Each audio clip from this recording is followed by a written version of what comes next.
I stood in front of my father's grave, the towering symbol of his legacy casting a shadow over me. He had been the CEO of a massive corporation, a powerful figure whose passing had reshaped our family's fate. After his death, my brother-in-law Patrick inherited the company and a staggering $500 million. I, however, received something far humbler, a weathered old mini truck. Patrick never missed a chance to flaunt his newfound power. With a smug grin, he taunted, "I've got the company and the entire estate in my hands. That mini truck suits you." His words dripped with mockery, but I simply stared at the vehicle. To him, it was a relic, a throwaway. To me, it was something else. A connection, a mystery waiting to be unraveled. As I climbed into the driver's seat, I noticed something odd on the dashboard. The navigation system already had a destination set. "What's this?" I murmured, gripping the wheel firmly but gently. A surge of curiosity and resolve flooded through me as I started the engine, letting the mini truck lead me forward into whatever my father had left hidden in its old frame. "Hello everyone, my name is Andrew, and I am a 49-year-old now. I am standing before a large coffin where my father rests. Peacefully, my relationship with my father had always been complicated. He built a construction company from scratch, but I chose a different path. Right after university, I left home to become a teacher, fulfilling a childhood dream. This decision led to many heated arguments, and for a long time we barely spoke despite our disagreements. I never hated my father. I had my own dreams to follow, and I couldn't give them up to run the family business. Even though I felt a strong duty as the eldest son, guilt weighed on me for not meeting my father's expectations. This guilt kept me from visiting my parents' home. My mother relied on my sister Ava to update my father about my life. Ava and her husband would often send expensive gifts or arrange trips for my father's birthday or their anniversary, pretending they were from me. Each time Ava would encourage me, saying, "I wish you and Dad could talk directly. He's just trying to be strong. Deep down, he must be feeling lonely." I often thought about Ava's words and would just shake my head, but one day I got the sad news that my father had cancer. When I heard this, I quickly quit my job and went back to where my family lived. I realized that what really mattered was life itself, and the past arguments with my father seemed so small. I decided to move back to my hometown, teach at a local school, and take care of my sick father. At first, my father was shocked to see me return, but he eventually accepted it quietly. I didn't say much either. I just stayed by his side and took care of him, helping him whenever he needed it. He would thank me softly, and those words brought me some peace. Sadly, my father's fight with his illness ended the last chapter of his life, closed quietly with me, Ava, and our mother by his side. We couldn't know what he was thinking in his last moments, but we hoped his soul was at peace, even though we expected it. Losing him deeply affected us all. My mother, Ava, and even my young nephew, Randy, were all very sad and cried. The only one who didn't show any emotion was my brother-in-law, Patrick. During the funeral preparations, he coldly asked, "Did he finally die?" Hearing that, I was proud of myself for staying calm and not reacting angrily to Patrick. Instead, I focused on planning my father's funeral. This kept me busy and helped distract me from the pain. I ignored Patrick's harsh words and made sure everything for the funeral was done right. Patrick and I had never gotten along well, and our relationship only worsened over time. But despite everything, I kept my focus.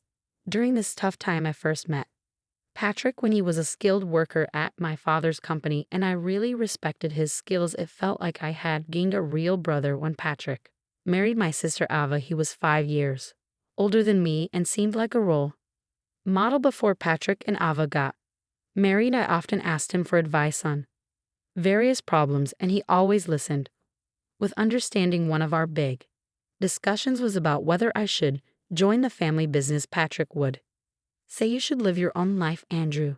You have your own path. No one knows which choices in life are the best, so the most important thing is to make choices you won't regret later." Encouraged by his words, I switched from business school, where I was studying management, to the Faculty of Education, where I really wanted to study. As time went on, Patrick and Ava got married and started their life together. 22 years have passed since then, and the distance between my father and me grew wider. I moved on with my life, missing the chance to close that gap. But when I heard about my father's illness, I dropped everything and rushed home. Patrick, who once greeted me warmly, had changed. He now seemed uncomfortable around me. When we were alone, Patrick would say coldly, "You came back in a hurry when you heard he was sick, didn't you? But no matter what, you won't inherit anything." His words caught me off guard, and I struggled to respond. "What do you mean? Don't act like you don't know it.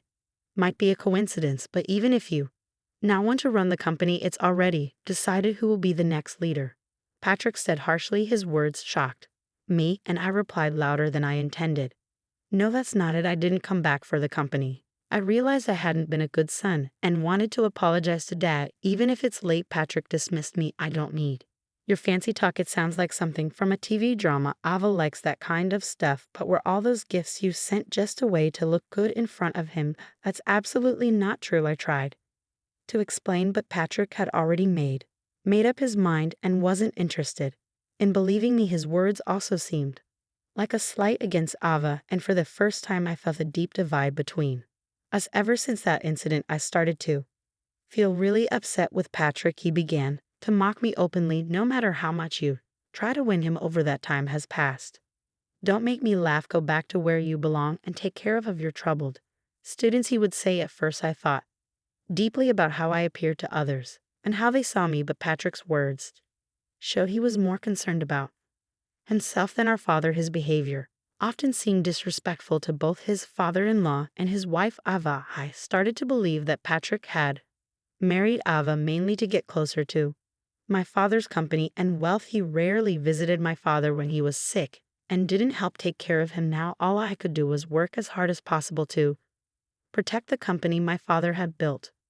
Patrick always sounded polished, but he really just wanted to avoid problems. On weekends he would go play golf, claiming it was for business. He hardly ever took care of his own son. He said he wanted his son to learn many skills to eventually take over the business, but he left all the driving and housework to Ava. When Ava showed a bit of unhappiness about this, Patrick would passionately take her hand and say, "I'm giving my all for his sake. Now is the time to produce results by any means necessary. Let's overcome this trial together." Ava found it hard to stand up to him and usually just nodded. Even though she seemed reluctant, Patrick was good at acting like the perfect husband in front of Ava, so it's no surprise she believed him. He shed his true self to me, probably because he thought I was like him. I eventually got used to Patrick's mocking, and it didn't bother me as much. However, when our beloved father passed away, I was heartbroken. I felt a deep sadness and emptiness. Although Patrick seemed upset about our father's worsening health, I couldn't shake the feeling that he had been waiting for this moment. This thought made me very sad and angry. After our father died, Patrick inherited most of our father's large fortune. Even though he was just a son-in-law, he had the same rights to the inheritance as Ava and me, according to my father's. Well, he got most of the shares of the company and a lot of wealth. This unexpected turn of events left me speechless. Even though I was my father's biological child, I had thought that inheritance would be split fairly among the three of us, but instead Patrick got almost everything. All I received was an old mini truck that my father once loved. In public, Patrick seemed surprised, but alone with me he laughed and said, "You came all the way from the city to this small town, took care of Dad day and night, and all you get is this little truck? How what an ironic end. Now the company is mine and you're left with just this mini truck as your inheritance." Is like a comedy. As he left the room with a smirk, I felt empty inside. Holding the mini truck keys tightly, the cold metal made me face the harsh reality, but my family tried to cheer me up. "Keep your head up. Dad had his reasons. He didn't mean to upset you. That truck was something Dad always loved. It was his favorite vehicle. He surely cared about you." Despite their kind words, I was too hurt to respond. I knew that what you inherit doesn't measure a father's love, but the fact that Patrick, who seemed to be waiting for my father to die, got almost everything, was deeply insulting. It wasn't about the money, it was the pain of seeing my father's hard work go to such a man. I felt powerless to change the situation. Clutching the truck key, I decided to take care of the mini truck. The only thing my father left me seemed to hold a deeper meaning. I hoped that cleaning the truck might help me sort out my feelings. I carefully washed the truck with a hose and then sat in the driver's seat where my father used to sit. Starting the engine, I noticed something unusual on the navigation system. It was displaying a single thick blue route instead of just showing my location. That's odd. Why is there a destination set on the navigation system? I wondered. This usually only happens when a specific route is being followed. When I checked the destination on the screen, it showed only coordinates, not a specific place. It would take about an hour to drive. Wanting to go for a drive in the mini truck, I didn't think too much about it. I put the truck in first gear and left the house. An hour later, during a pleasant drive, I arrived at what seemed like a home. It was a surprise. In front of me was a small, modest house, quite different from the larger homes in my hometown. It felt warm and inviting. The area was quiet and I couldn't see or hear anyone else around. I got out of the truck and stood in front of the house, feeling a bit confused. There were no signs to indicate what this place was, but it seemed the navigation system had brought me here for a reason. With some hesitation, I rang the doorbell. As the door slowly opened, the person I saw was the last one I expected. My mom. I've been waiting. Andrew, come in, dear, she said. Why are you here, Mom, and how come this place was set in Dad's navigation system? I asked. I will explain everything, but first come inside and relax, she replied, following her. Inside, I found the interior simple yet cozy with just the essentials. My mom made some tea and started to explain in a calm voice. Actually, this was your father's secret hideout. A hideout? I've never heard about Dad having a place like this, I said, surprised. She explained, this place is our secret spot. We came here when we needed our own space or when we wanted some peace and quiet. If we ever had a small argument, our rule was to come here to cool off. You didn't know about it, did you? I was stunned deep and thought I had no idea such a family rule existed, she continued. And this is something your father wanted you to have. Saying this, she handed me a brown envelope. It was slightly bulging, as if something important was packed inside. I decided to read the letter addressed to me. Andrew, I have caused you a lot of trouble and made you endure unbearable hardships over the years. I am truly sorry from the bottom of my heart. The letter was filled with my father's reflections on his past mistakes and his deep gratitude towards me. He wrote, your mother often tells me that it was your choice to leave home, and a son has the right to choose his own path in life. We are both stubborn, but when you came back after I fell ill, it was a wonderful surprise for me. Although I couldn't express it well, because I'm not good at showing my feelings, I am deeply grateful to you for supporting and taking care of the family. This was the first time I heard such heartfelt words from my father, and it made me very emotional. The letter also mentioned Patrick. To tell the truth, my distress towards Patrick grew over time. He's good with words and makes people feel comfortable, but I could see his true nature. I suspected his sneaky behavior around the house was his way of trying to claim ownership. I was too tired from work and taking care of you all to notice his cunning actions, but now knowing Patrick as I do, I believe these suspicions were correct. The letter continued, I have no intention of giving the company to you, but if something unexpected happens, I have left a significant amount of money with your mother. This is to ensure that you and Ava will not be in need. Please accept it. After finishing the letter, I looked up at my mother. She said nothing but looked at the brown envelope. I reached for it and checked its contents, confirming everything was in my mother's name. She began to speak firmly. If I transfer the accounts to you and Ava's names, it would be considered a gift under tax laws. If it's mentioned in the will, Patrick might try to take it. Your father gave this money to me secretly while he was still alive to avoid Patrick's interference. Now I want to give it to you and Ava as a living gift. She explained this to me, but I was still trying to understand the full impact. The amount written in the account book she showed me was huge, unlike anything I could have imagined. I had never seen so much money before. It meant a lot to me that my dad had left this for me, not because of the amount, but because it showed he really cared about me, not just Patrick, who was seen as his successor.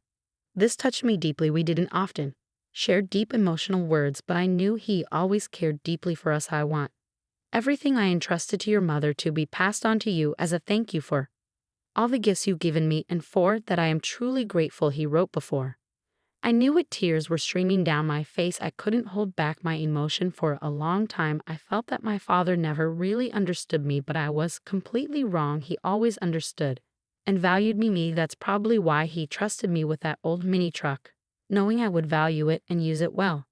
I said, Mom, I really wish I could have done more for Dad, feeling deep regret But my mother comforted me with a gentle smile. She seemed to understand the regret I felt, saying it's natural to think you could have done more when mourning a parent, but you brought your father great joy and gave him so much love. You were his greatest pride. Hearing her words made me cry again, but they also inspired me to make a firm decision. I wouldn't let the company my father built fall into the hands of someone like Patrick, who had wished for his death. I decided to quietly resist and make a careful plan. Without letting Patrick know I had acquired a significant fortune, the first step was to contact the corporate executives my father had trusted to build a foundation for their support. They agreed to help, supporting my desire to carry on my father's legacy.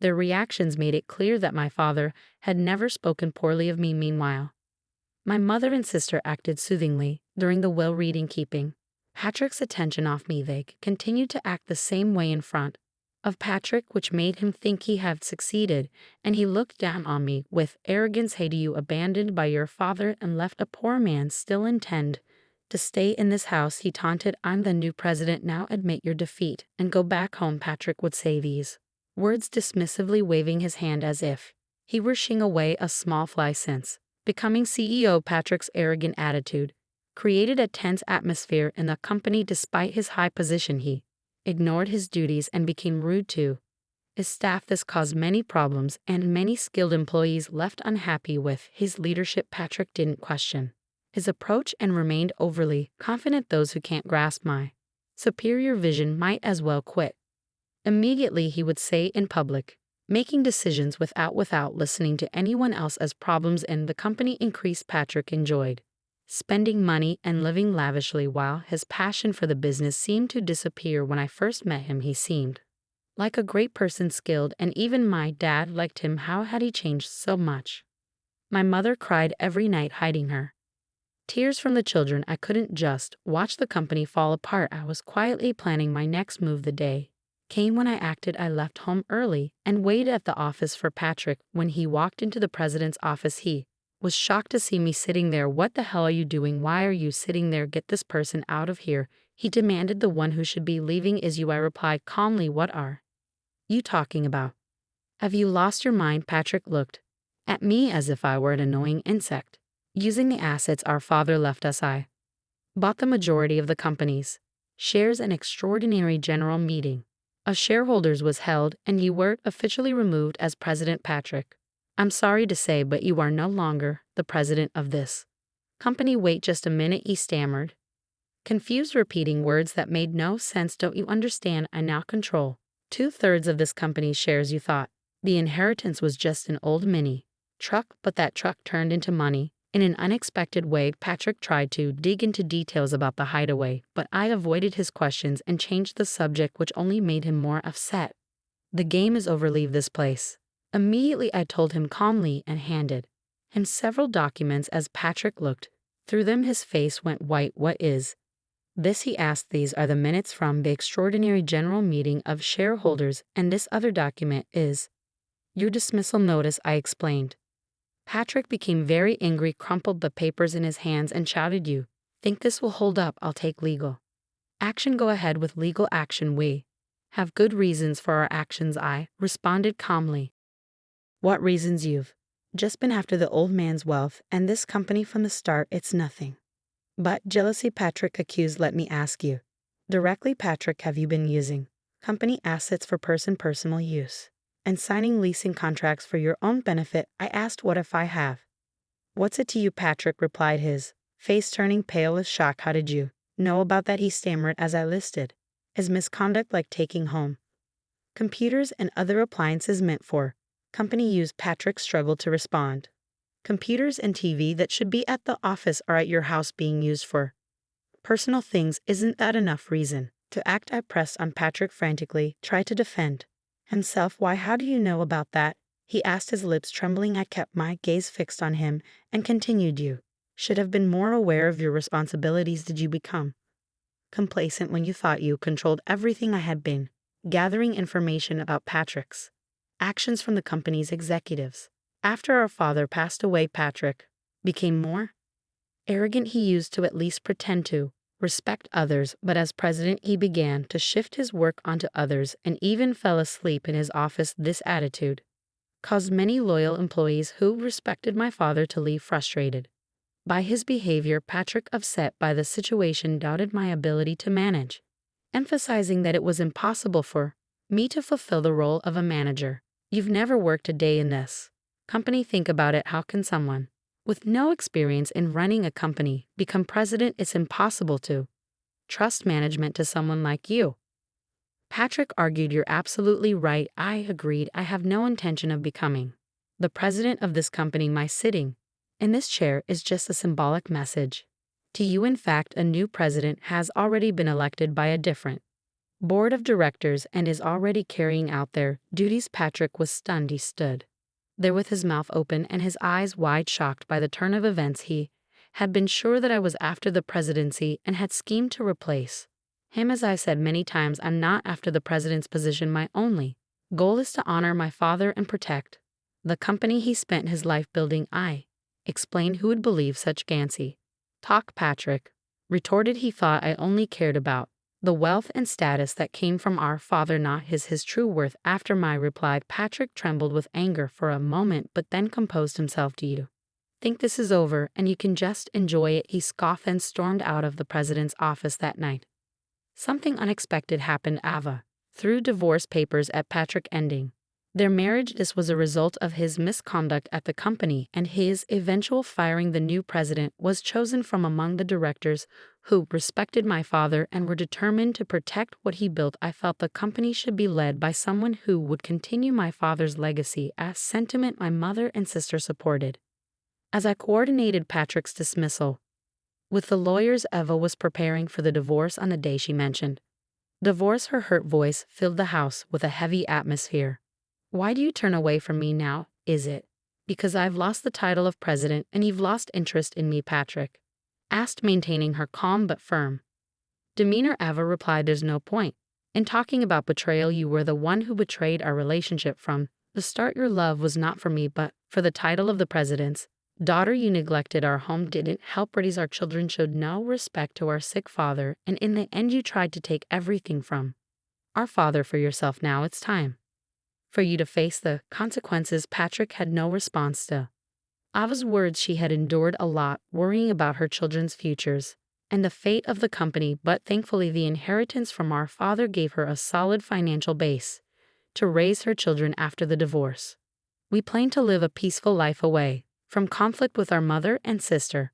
Our only concern was the possibility of retaliation from Patrick, but he was now out of funds. He had lost a lot of money to an investment scam and was even in debt. This scam involved a man pretending to be from a brokerage firm who was actually a frauder. Patrick, swayed by convincing words, lost a significant amount. This situation showed how people can exploit those who suddenly have a lot of money. Now Patrick was suffering the financial consequences of his actions. Meanwhile, I spent fulfilling days taking care of my mother.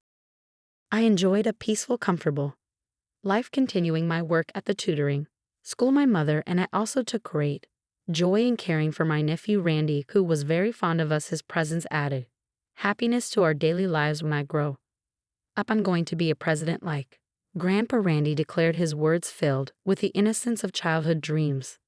This brought smiles to our faces and even made my mother tear up with emotion. Ava and I exchanged knowing looks, our smiles reflecting warmth and understanding. You might say that now, but I wouldn't be surprised if you want to become a teacher when you're in college. I teased him gently, reflecting on similar past statements which made everyone laugh. But I'm not very good at studying, so maybe I won't make a good teacher, he said, seriously furrowing his brow. His earnestness made this even more endearing and prompted more laughter, this time filled with affection. In that moment, filled with an overwhelming sense of happiness, we realized we were truly living in the present, enjoying our family unity.